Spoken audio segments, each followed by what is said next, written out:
Peace. Welcome to the YouTube live book reading of The African Origin of Civilization, Myth or Reality by Dr. CHEIKH.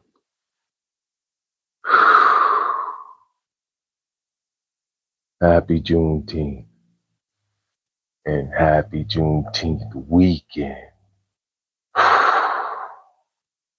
Liberation. Yeah. You do what you want. Not what people tell you to do. It's so very revitalizing to come on here and bring some peace. And look at this. You see? Yeah. Yeah. Congratulations for the Obama Center. That was just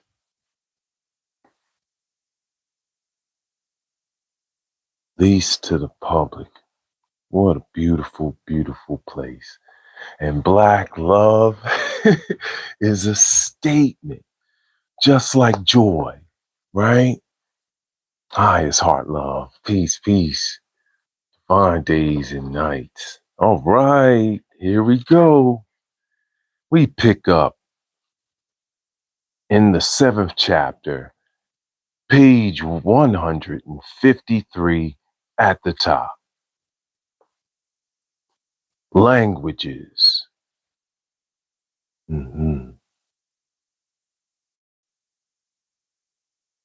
It is easy to prove the profound unity of Egyptian and Negro languages, as it is difficult to support, much less to prove, the kinship of Egyptian, Indo-European, and Semitic tongues. A young scholar, N. Reich, decided to compare certain Egyptian roots with certain others still used by the Negro populations of Central Africa and Nubia. He showed without difficulty that they were absolutely identical. After Reich, Miss Holmberg, professor of African languages in Paris, supports the relationship between Egyptian and Negro African languages in chapter 12 of her Les langues nègres africaines, Paris, Payot, 1941.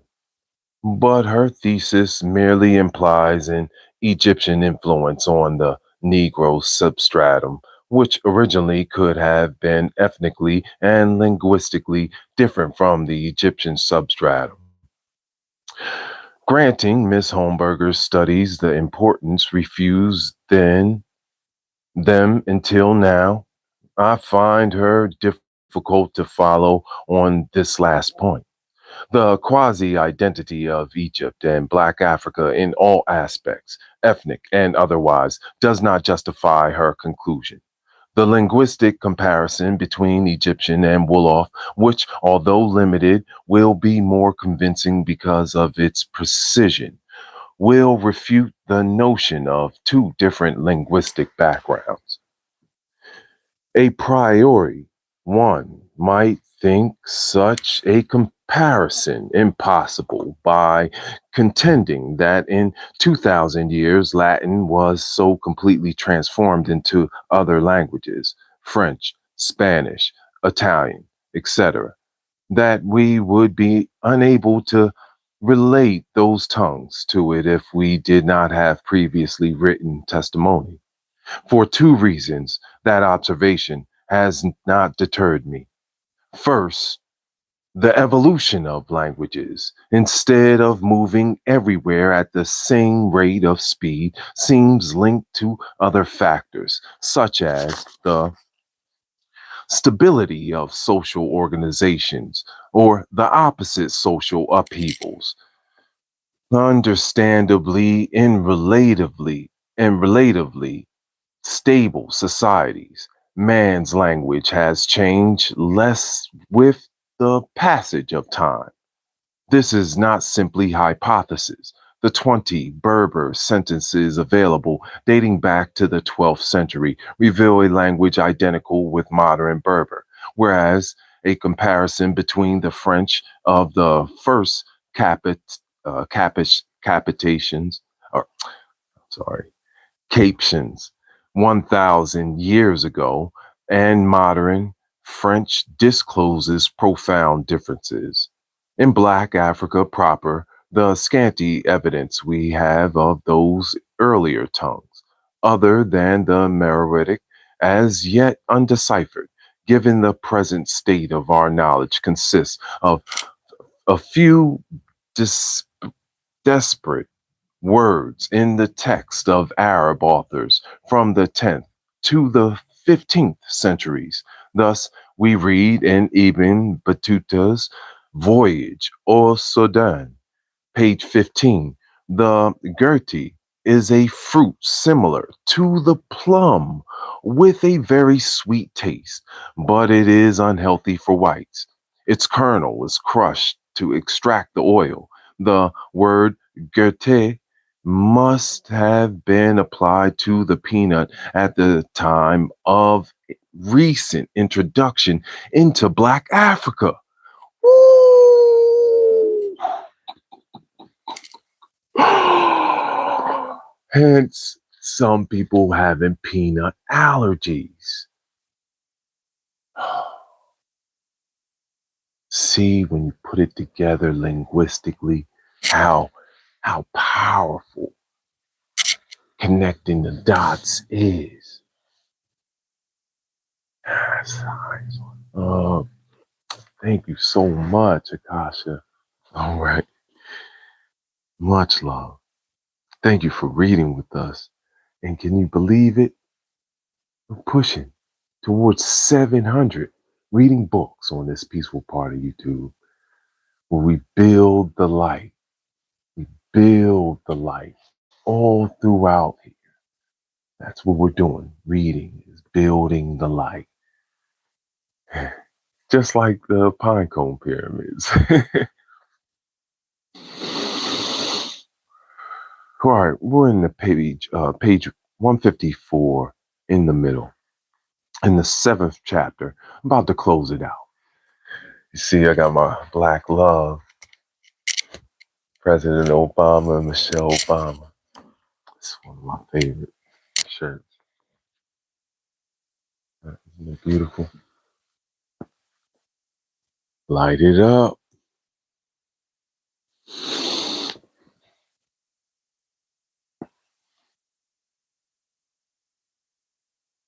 Mm-hmm. This is very key right here. Okay.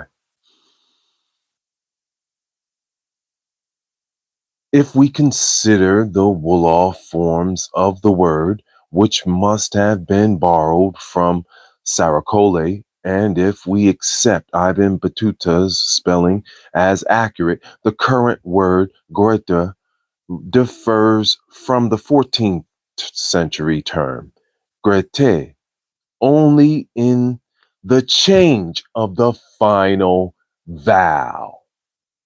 See, you went from E accented and to I. Whites who profess the Sunity doctrine and observe the male kite ritual are called Torah. Here says Ibn Battuta, page 17. Torah is a Sudanese name. Thus, the Torah were probably mixed breeds, partly descended from the Arab minority living in the Sudan during the 14th century. Similarly, he refers to Farba Hossein of Valata. Hossein, an Arab term, was correct, yes, correctly written by the author. In the transcription, Valate becomes Balatin. which seems to reflect a Berber ending. Yeah.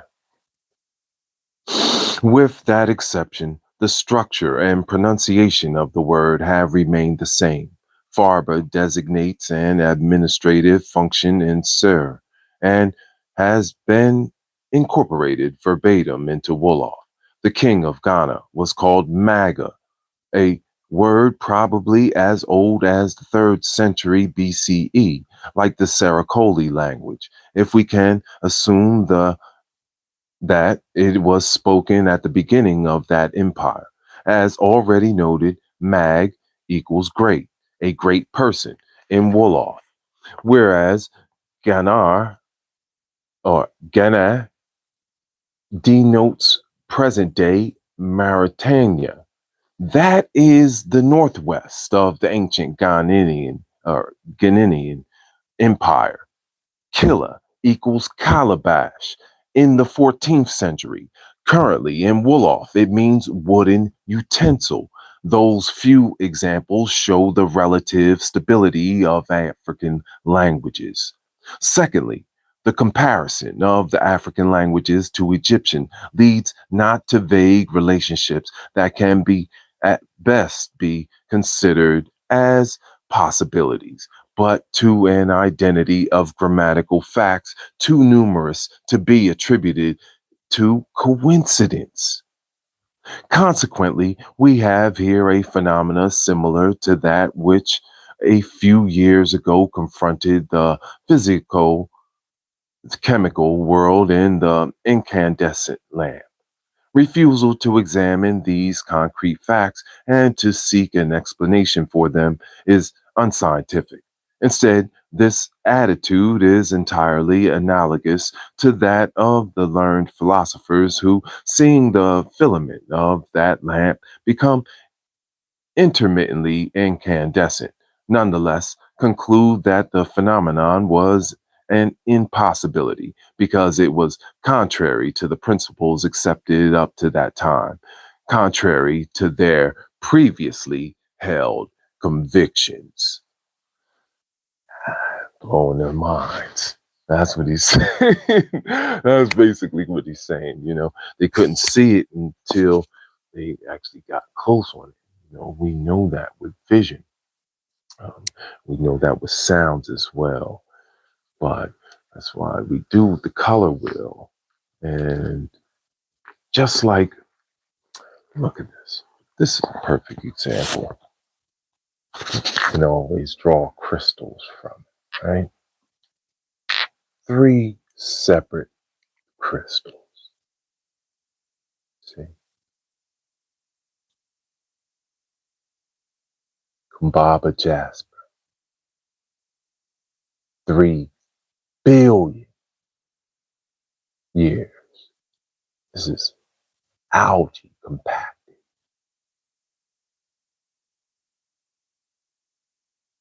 Can't see through it, right? Same thing with unikite, a unifier, a grounding, and a heart opening combined. Crystallization. Look, calcite, it's calcium, more molding. All of them have a different look when you see them up close and inside. A quartz golden healer. See that? Now,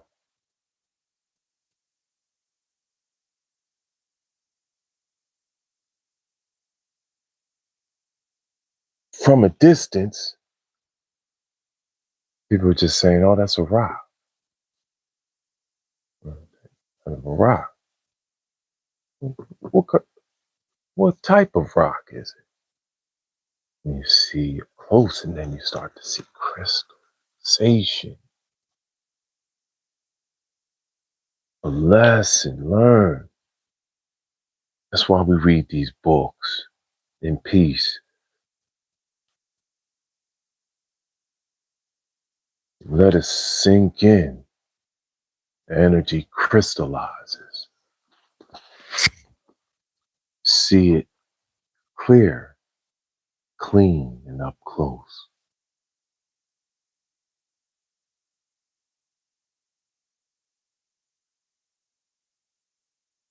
Mhm.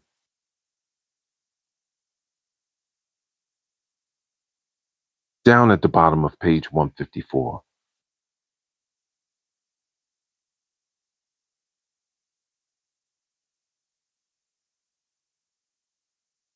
Secondly, the comparison of the African languages to Egyptian leads not to vague relationships that can at best be considered as possibilities, but to an identity of grammatical facts too numerous to be attributed to coincidence.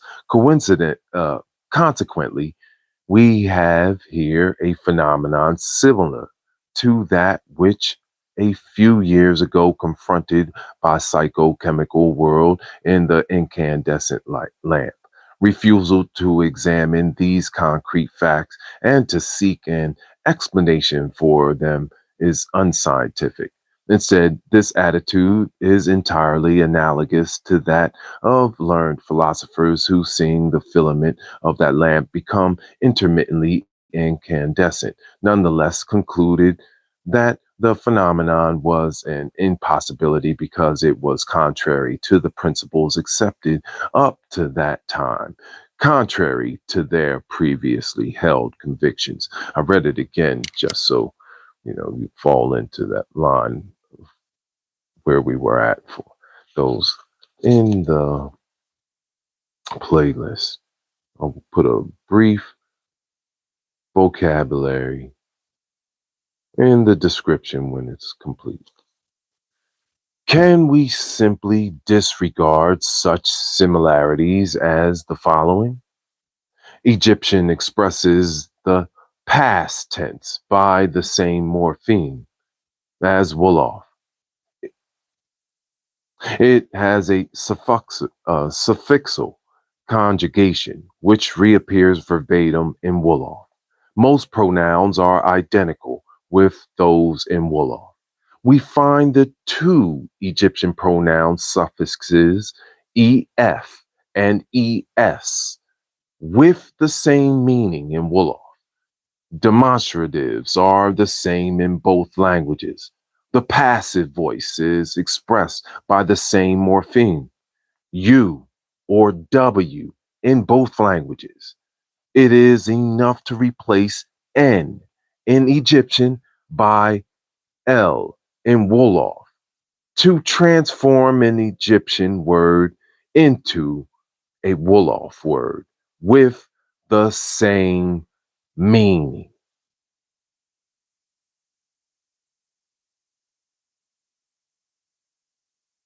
Here we go.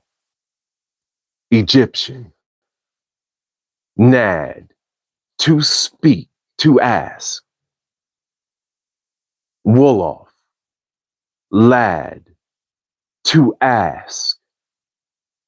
Egyptian, na, to protect, hide. In Wolof, la, to protect, hide. Nebet, braid, in Egyptian, to braid. In Wolof, let, braid, to braid. In Egyptian, ben ben, source, spring.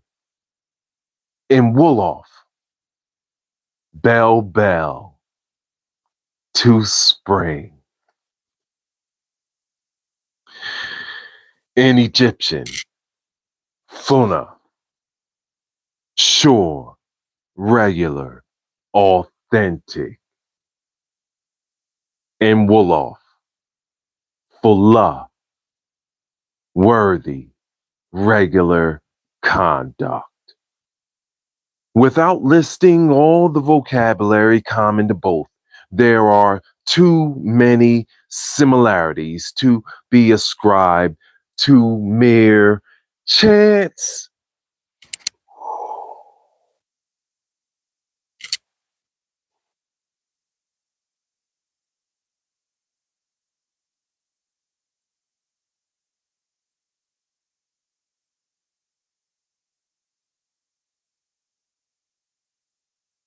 And we've completed chapter 7.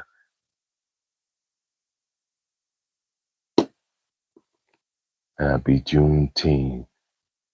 Love and honor to all the solar returns on the 19th and 20th of June, including the great Felicia Rashad. Wow, what an honor. When we reconvene reading The African Origin of Civilization, Myth or Reality by Dr. CHEIKH, translated and edited by Mercer Cook. Now we're going into chapter 8 next time. Thank you so much for reading books with us. Highest heart, love, and honor. Awesome. Oh, peace.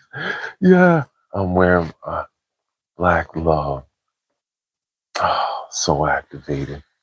President Obama and Michelle Obama, one of their original photos, showing love, all the greatness we saw this last couple days.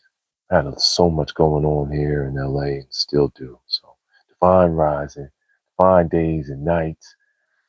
You're looking at 17,100. Woo! Now 17,101. Yes, yes, yes. Let's have a glass of love water.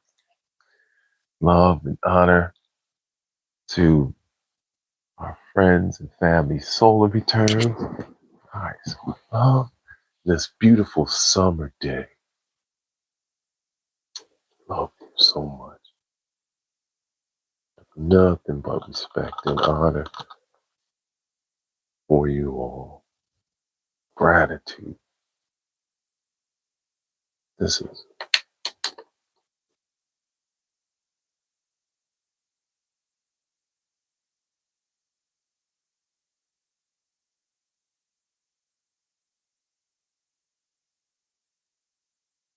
what amazing World Cup we've seen so far. Congratulations to the U.S. team, to Mexico, to Brazil, right? Oh my goodness, amazing games. Yeah. Haiti, wonderful job, just making it. Showing love to all of you. Here's a glass of love water to all friends and family. Highest heart love. We completed chapter 7. The champs, baby. The champs of book reading. Saturn level. Yes. We love you so much. Peace, peace.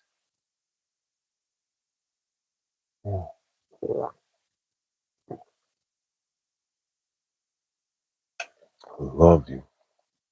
Freedom, freedom, freedom. I love you. Thank you for shining your light with us and reading with us. I told you we're going to take our good time this book because there's so many gems. I've been wanting to ring the bell all the time. You know, we have to let it settle in because I've realized that's one thing about being a master fitness trainer. You also really do see happen is Everyone has to, manage their own metabolism.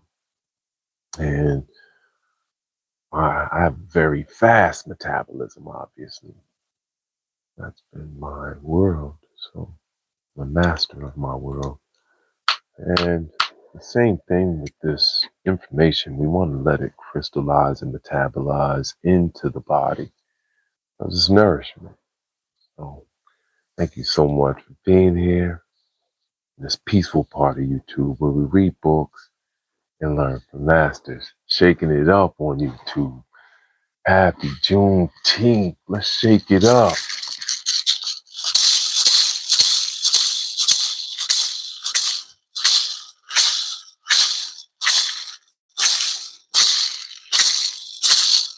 Hey ya, hey ya, hey ya, hey ya, hey ya, hey ya, hey ya.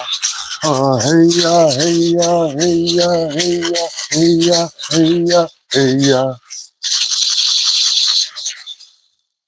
Yeah, for all the ancestors. Let them know we're coming. It's so great. So amazing. So thankful and grateful for all I have now. All that's coming to me. I love you. Hi, ay, ay, ay, ay, ay, ay, ay. Love, love you. Ay, ay, ay, ay, ay, ay, ay, ay, ay. Love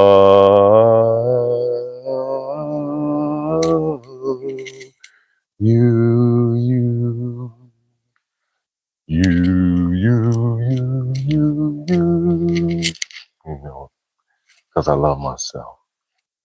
Y'all have a wonderful, wonderful, magical Juneteenth weekend. And I will see you soon when we reconvene. Peace, peace.